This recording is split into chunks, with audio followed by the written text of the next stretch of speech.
మౌనము ప్రణయగానము మనసుదానము తెలుసుకో నీవులు కలిసి నేనుగాలసి తోడుగా పిలిచి వలచాలే శిలలే చిగురించిన శిల్పం చెలిగా పిలిచే కనులే పండించిన స్వప్నం నిజమై నిలిచే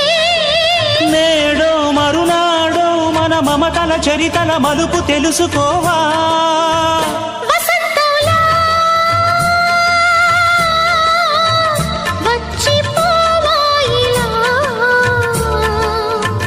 నిరీక్షించే కంటికే పాపలా